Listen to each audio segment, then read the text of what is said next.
क्या आपके दिमाग में कभी ये बात आई कि इंडिया का नाम बदलकर भारत क्यों करने पर विचार किया जा रहा है?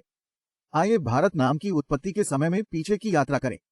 इस उपनाम की जड़ें प्राचीन ग्रीक और लैटिन शब्द इंडस से जुड़ी हैं, जो सिंधु घाटी सभ्यता का संदर्भ था।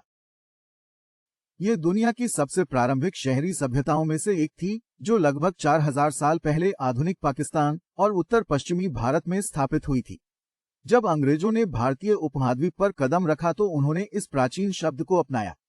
जिस भूमि पर उन्होंने अपना शासन स्थापित किया, उसे इस प्रकार भारत नाम दिया गया। यह नाम शक्तिशाली सिंधु नदी से लिया गया था, जिसने अपने समय से आगे की सभ्यता का पोषण किया था। सदियों से भारत का नाम इतिहास में दर्ज किया गया है, जो एक समृद्ध और विविध सांस्कृतिक टेपेस्ट्री का प्रतीक है। फिर भी इतनी समृद्ध ऐतिहासिक पृष्ठभूमि वाला ये नाम जल्द ही इतिहास बन सकता है। लेकिन भारत में बदलाव क्यों? इसके पीछे क्या कहानी है? जैसे जैसे हम स्वतंत्रता के बाद के युग में आगे बढ़े, संविधान में देश का नाम आधिकारिक तौर पर अंग्रेजी में इंडिया और हिंदी में भारत के रूप में मान्यता दी गई। हालांकि भारतीय जनता के कुछ वर्गों के बीच एक बढ़ती भावना पनप रही है। कई लोगों का मानना है कि भारत देश की पहचान और संस्कृति का बेहतर प्रतिनिधित्व करता है। आखिरकार भारत कोई दूसरा नाम नहीं है। यह उपमहाद्वीप के इतिहास, पौराणिक कथाओं और लोकाचार में डूबा हुआ एक शब्द है, एक ऐसा नाम जो ब्रिटिश राज के आगमन से बहुत पहले युगों से फुसफुसाता रहा है।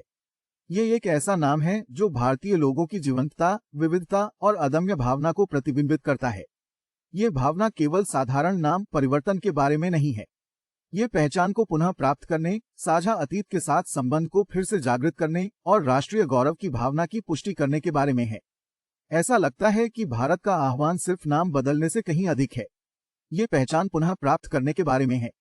वर्तमान में तेजी से आगे बढ़ते हुए भारत बनाम भारत पर बहस तेज हो गई है। हाल की घटनाओं में आधिकारिक नाम परिवर्तन की वकालत करते हुए भारत के सर्वोच्च न्यायालय में याचिकाएं दायर की गई हैं। इस बदलाव के पक्ष में लोगों का तर्क है कि इससे राष्ट्रीय गौरव की नए सिरे से भावना पैदा होगी, देश की प्राचीन जड़ों और सांस्कृतिक विरासत के साथ दोबारा जुड़ाव होगा। उनका मानना है कि ये बदलाव औपनिवेशिक प्रभावों से मुक्त होकर एक विशिष्ट भारतीय पहचान को मजबूत करेगा। हालांकि बहस के दूसरे पक्ष के लोग एक अलग दृष्टिकोण प्रस्तुत करते हैं। उनका तर्क है कि इस तरह के बदलाव से घरेलू और अंतर्राष्ट्रीय स्तर पर अनावश्यक भ्रम पैदा होगा। इसके अलावा उन्हें चिंता है कि इससे संभावित रूप से विभाजन हो सकता है। उनका दावा है कि भारत की विविधता ही इसकी ताकत है। वे सावधान करते हैं कि नाम परिवर्तन को इस राष्ट्र की जीवंत छवि बनाने वाली कई अन्य संस्कृतियों की तुलना में एक संस्कृति के पक्ष में देखा जा सकता है। जैसा कि हम देख सकते हैं, इंडिया का नाम बदलकर भारत करने का निर्णय जटिलताओं से भरा है।